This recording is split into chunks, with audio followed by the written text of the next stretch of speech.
Now students लेते हैं question number 18। कह रहा है why does a gunman gets a jerk on firing a bullet. अब देखो बच्चों, कोई गनमैन है और वो इस तरीके से, ये गन है इसकी, ठीक, और गन को ऐसा उसने शोल्डर पे रखा, ऐसे फायर किया। जैसे ही फायर करता है ये पीछे झटका क्यों खाता है, ये आपसे पूछ रहा है। इसको पीछे की डायरेक्शन में झटका क्यों लगता है, जर्क क्यों लगता है, गनमैन फायर करने के बाद पीछे क्यों जाता है। ठीक, तो इसको आप दो तरीके से समझ सकते हो। फर्स्ट मेथड तो ये, ध्यान से चेक करिए, ये कोई गनमैन है, ठीक, और ये इसकी गन है इसके शोल्डर पे इस तरीके से, ठीक, ये ट्रिगर है। जैसे ये फायर करेगा तो गन बुलेट के ऊपर एक फोर्स लगाएगी, बुलेट आगे निकल जाएगी, ये इस तरीके से, ये देखिए, ठीक।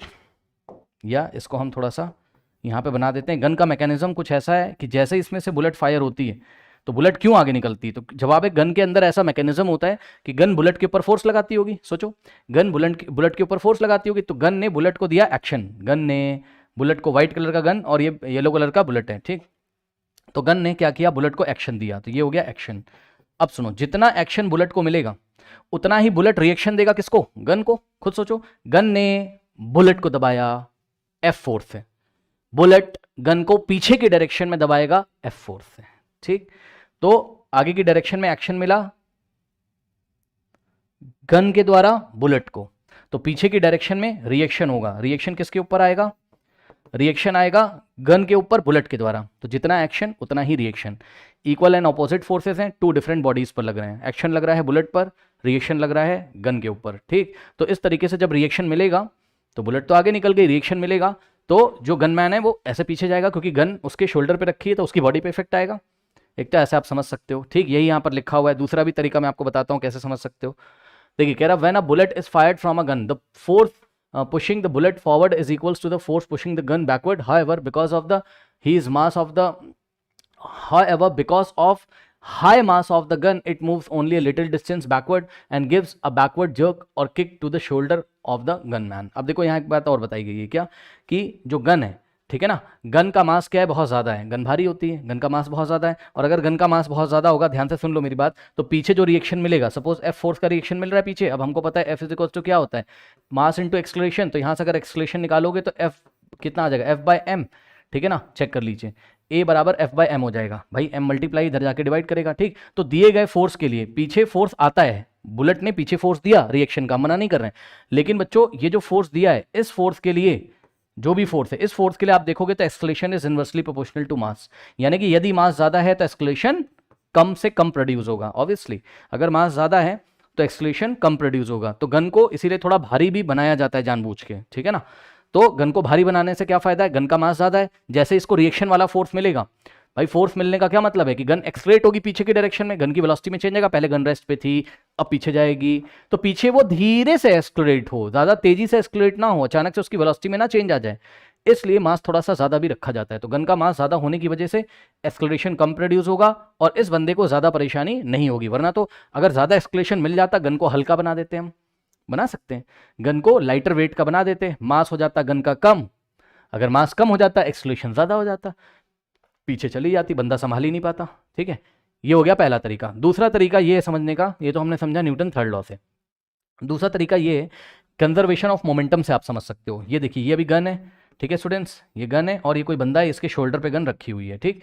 गन से जब बुलेट निकलेगी, ध्यान सुनो, गन में अभी ये बुलेट रखी हुई है, इस तरीके से रखी हुई है, तो अभी इस पूरे सिस्टम का क्या है, सिस्टम, ये बुलेट और गन, ठीक, इसका नेट मोमेंटम 0 है, नेट मोमेंटम कितना है इसका, नेट मोमेंटम इसका 0 है। क्यों सर, भाई ध्यान से चेक करो, बुलेट का कुछ ना कुछ मास है, यस सर, गन का कुछ ना कुछ मास है, यस सर, यानी कि टोटल कुछ ना कुछ मास है सिस्टम के पास, टोटल कुछ ना कुछ मास है सिस्टम के पास, लेकिन वेलोसिटी तो 0 है। मास इनटू वेलोसिटी क्या होता है, मोमेंटम, वेलोसिटी 0 तो मोमेंटम 0।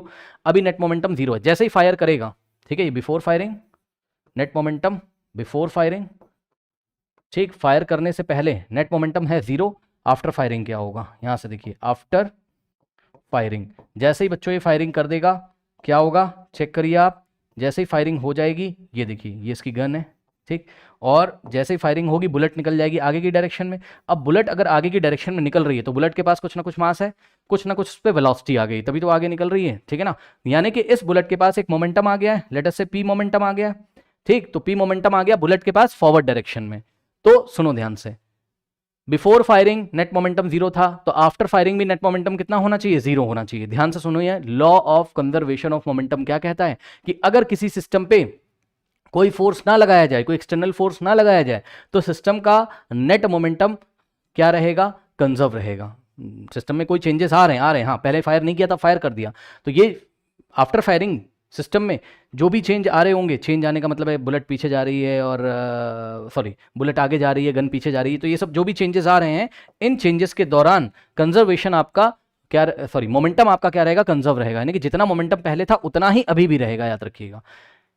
क्योंकि इसके ऊपर कोई एक्सटर्नल फोर्स तो लगाया नहीं गया, बाहर से तो किसी ने फोर्स लगाया नहीं, जो भी फोर्स पैदा हो रहे हैं वो गन के अंदर मैकेनिज्म की वजह से हो रहा है। आपने ट्रिगर दबाया, बुलेट को आगे, गन ने, उसका गन का मैकेनिज्म ऐसा है, उसके बुलेट को उसने आगे फेंक दिया, बुलेट के पास मोमेंटम आ गया, ठीक है। तो जितना मोमेंटम बुलेट गेन करेगा उतना ही गन भी गेन करेगा बैकवर्ड डायरेक्शन में, ठीक। तो मान लीजिए इस बुलेट के पास पी मोमेंटम आया आगे की दिशा में, ये ऐसे, तो इस बुलेट के पास भी पी मोमेंटम आएगा, लेकिन कहाँ, पीछे की डायरेक्शन में। तो अगर आप यहाँ पे नेट मोमेंटम निकालोगे, क्या निकालोगे, net momentum after firing, net momentum after firing अगर आप निकालोगे तो फिर से कितना आ जाएगा, चेक कर लो, आगे की डायरेक्शन वाला मोमेंटम प्लस पी, पीछे वाला माइनस पी, ठीक। दोनों का मैग्नीट्यूड इक्वल है, ये भी पी है, ये भी पी है, मैग्नीट्यूड इक्वल है, डायरेक्शन अलग अलग है। डायरेक्शन अलग अलग होने के कारण आगे वाले मोमेंटम को, जो आगे की दिशा में बुलेट के पास, उस मोमेंटम को प्लस पी से, और पीछे वाले मोमेंटम जो कि गन को मिल रहा है उसको मैंने माइनस पी से दिखाया। नेट मोमेंटम निकालोगे तो क्या आ जाएगा, प्लस पी में हम क्या करेंगे, माइनस पी ऐड करेंगे, ओके। प्लस पी में हम क्या ऐड करेंगे, minus P, okay. So plus P और प्लस माइनस पी, तो यहाँ से क्या हो जाएगा, plus P plus minus minus, ये पी से पी कैंसिल, नेट मोमेंटम फिर से कितना आ गया, जीरो आ गया, ओके स्टूडेंट्स। तो इस तरीके से अभी भी नेट मोमेंटम कितना है, जीरो है। तो यहाँ पे आप एक्सप्लेन इस तरीके से कर सकते हो कि law of conservation of momentum को अगर हम ध्यान में रखें, तो जितना मोमेंटम बुलेट गेन करेगी उतना ही मोमेंटम गन भी पीछे की डायरेक्शन में गेन करेगी, जिससे कि नेट मोमेंटम जितना पहले था उतना ही अभी भी आ जाएगा, इसलिए गन कहाँ जाती है, पीछे जाती है। आप एक्शन रिएक्शन लॉ से भी समझा सकते हैं, ओके स्टूडेंट्स, नोट कर लीजिए।